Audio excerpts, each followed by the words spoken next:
Okay, in this video we're going to use what we know about parallel lines cut by a transversal to help us solve for angle measures. Okay, so in the first example over here, let's see. We're going to use the knowledge that the measure of angle 3 here is 58 degrees to find all the other angle measures. So what I would do is up front, I like to take a look. I know angle 3 is congruent to angle 1.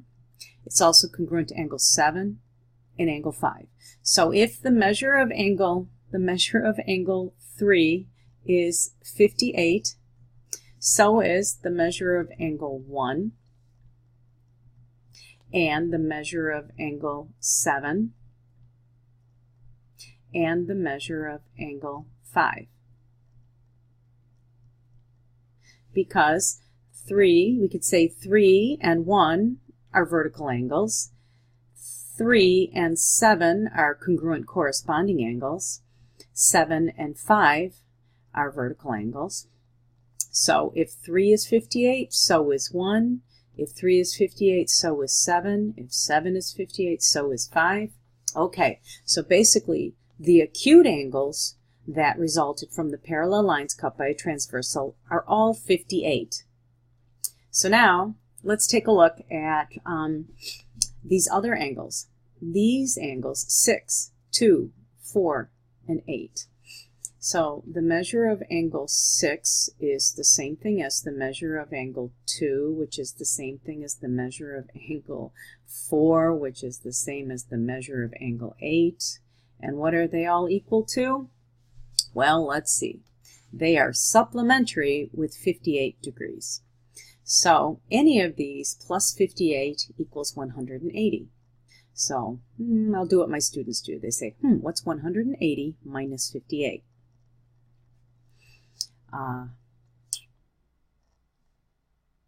That's 122. That's right. So the measure of angle 6, 2, 4, and 8 is 122 degrees. Let's go to the next example. Now these two lines here are parallel and they're cut by transversal, and we're going to find some missing variables here, A and Y. I'm going to solve for A first. I can't really do anything with Y yet, but if I could find A, then I could substitute in A for either of those, and Y is supplementary with a linear pair, and Y is also supplementary with this angle up here, consecutive exterior angles. Okay, so let's worry about A. Well, what kind of equation can we write with these two expressions? Well, the lines are parallel, and these are in the corresponding angle position.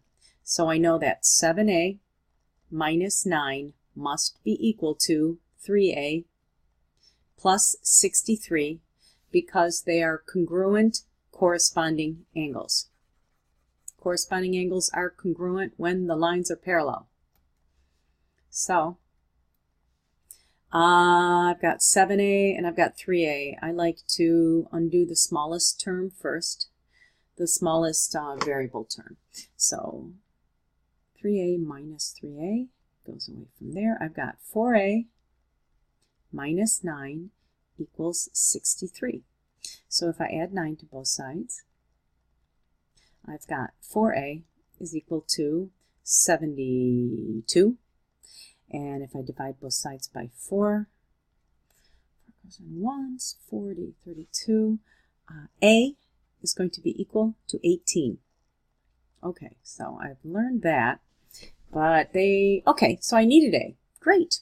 So now I can use either the idea of linear pairs or congruent consecutive exterior angles to help me solve for Y. I know that 3A plus 63 plus Y equals 180. Why? Because linear pairs are supplementary. So I've got 3 times 18 plus 63 plus Y equals 180. So 30 plus 24, I've got 54 plus 63 plus y equals 180. Okay, so I have to combine like terms. Good. Get some room here. 117. Is that 117 plus y equals 180. So if I subtract 117 from both sides, 63. That's surprising. So y is equal to 63. Okay, the last example, it appears to be a polygon with one exterior angle drawn.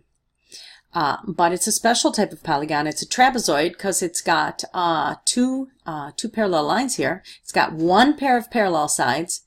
The other pair of sides are not parallel. So that is the definition of a trapezoid. So what you'll do is focus on the idea of parallel lines cut by a transversal. So let's see, extend those parallel lines, and then here, this is going to be a transversal. Oops. So if you've got parallel lines cut by this transversal, you think, what is the relationship between this angle and this angle?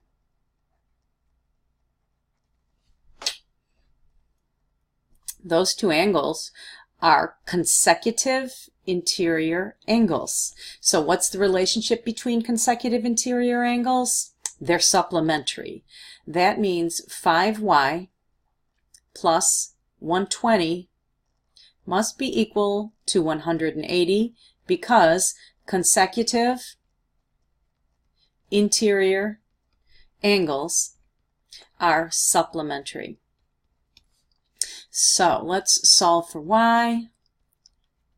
Got 5y is equal to 60 and divide through by 5. Y is 12. So we're finding the missing variables and we have now found y. I used supplementary consecutive interior angles.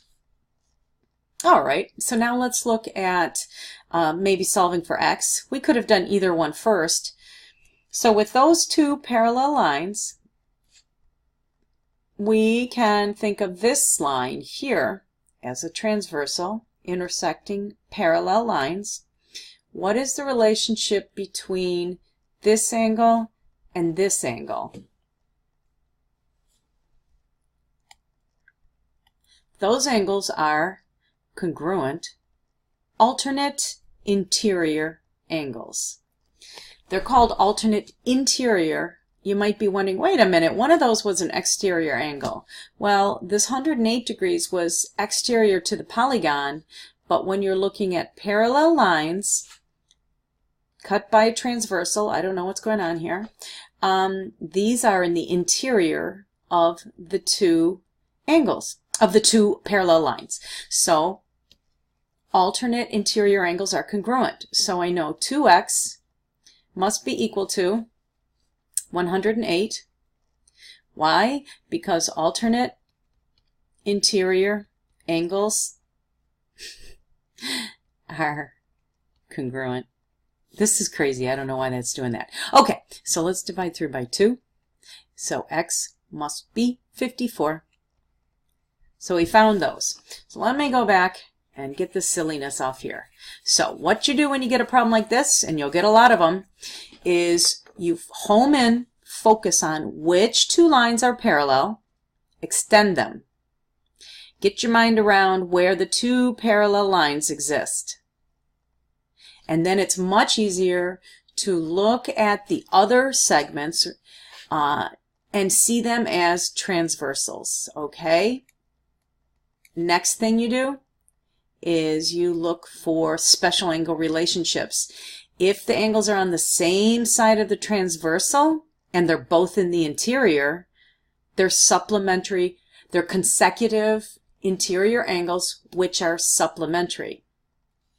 If you get, like in this case, one interior angle on one side of its transversal and another interior angle on the other side, you're thinking alternate interior angles. Let's see what else. Oopsie. Okay, I guess that's good for now.